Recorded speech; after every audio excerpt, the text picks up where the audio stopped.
हेले प्रख्यात देवता तांकु डाकिले सबु सबु मानसिक पूर्ण हबो से तांका आशीर्वाद ही सबु सबु किछि तांकु ही आमे डाकिके आमे सब अतिबाहित करिया जीवन यापन अतिबाहित करिया।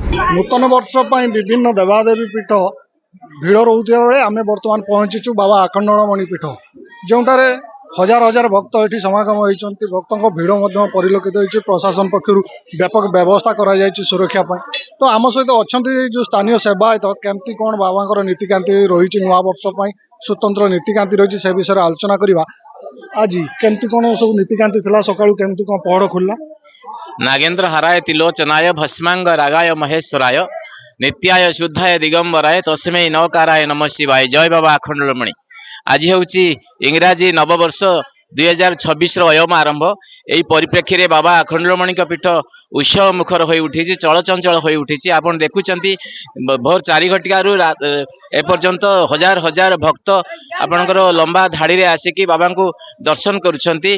जेहेतु नववर्ष नुआ वर्ष एवं समस्त बाधाविघ्न को दूर करने एवं सुख शांति रे वर्षक जाक कालातिपात करने एवं सारा संसार पाई निज परिवार पाई एवं निज पाई सबु प्रकार शुभ मनासुछंती एवं सेमाने बाबांकर जो दिव्य बेश को दर्शन करुछंती। आज दिन में आपणकर नीतिकांति कथा जो कहते नीतिकांति आपणकर आज भोर 4 घटिका समय आमकर पहड़ खोल जाइतिला मंगल आरती होइतिला एवं पालिया सेवायत पक्षर पहली घर्षण तापर श्रीजी को दिगंबर बेश सुसज्जित करा जाइछि। एबे आपणकर सकाळु पहली अन्न नीति संपन्न होइछे पहड़ खिया नीति। एबे भक्त माने लंबा धाड़ी रे आसी दर्शन करुछंती। आ मंदिर प्रशासन पक्षर सेवायत मान पक्षर समस्त प्रकार आनुषंगिक व्यवस्था करा जाइछि जेमिति भक्त माने भलरे दर्शन करिवे एवं फेरिवे। आ बाबा आखंडलमणि मंदिर पक्षर एवं सेवायत मान पक्षर आमे समस्त श्रद्धालु भक्तंकर मंगल कामना करुछु। समस्ते सुख शांति रे कालातिपात करंतु समस्तंकर समस्त प्रकार बाधा विघ्न दूर हेउ। शुणुले बाबा विभिन्न नीतिकांति सरी जाइला और जो भक्तों भिड़ आप देखुवे मु सहयोगी कोई जो भिड़ मंदिर परिसर भिड़ परिलक्षित होती देखु तो हजार हजार संख्यार जो भक्त श्रद्धालु मैंने पहुंची जो महादेव को दर्शन कर कहीं आज जो नूतन वर्ष प्रथम दिन तो प्रथम दिन में बाबा को दर्शन कले जो मनस्कामना पूर्ण हुए वर्ष सारा दिन गुड़ाक भल कटे। आम सहित अच्छा श्रद्धालु तो केमती कौन दर्शन होता केमती कौन धाड़ आसते सुरखुर दर्शन होता कि नहीं। हाँ आमे दर्शन भल भाव करूँ समस्ते क्यू रे आसिलु क्यू रे आसिकी ठाकुर को देखिलु देखिकी ठाकुर को दर्शन करी शुभ मनासिलु शुभ मनासिक सब माने आमर युवपीढ़ी माने जो भाया अबाट को जाऊँ ठाकुर पाखे प्रार्थना कलु जे समस्त को भल रखु भल समस्ते भल रुहतु।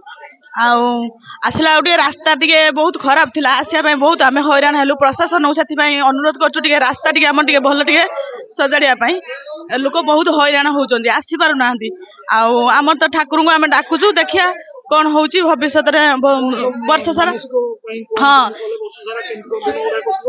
भल भल समस्ते हेले प्रख्यात देवता तांकु डाकिले सबु सबु मानसिक पूर्ण हबो से तांका आशीर्वाद ही सबु सबु किछि तांकु ही आमे डाकिके आमे सब अतिबाहित करिया जीवन यापन अतिबाहित करिया।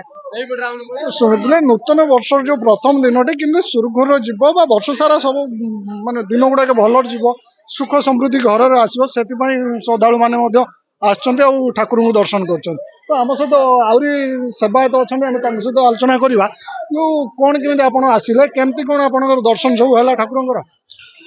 ये जो भद्रक जिलार खाली भद्रक जिला नुहे तो सारा ओडिशार प्रसिद्ध ये जो शैवपीठ बाबा मणि निकट को आम सकाल सकाल आसला प्रशासन सहायता जहाँ सुंदर भाव जेते श्रद्धालु होती बहुत भिड़ होते सुंदर भाव बाबा मणि को दर्शन करार व्यवस्था करिछि प्रशासन से प्रथमे प्रशासन को धन्यवाद देवी।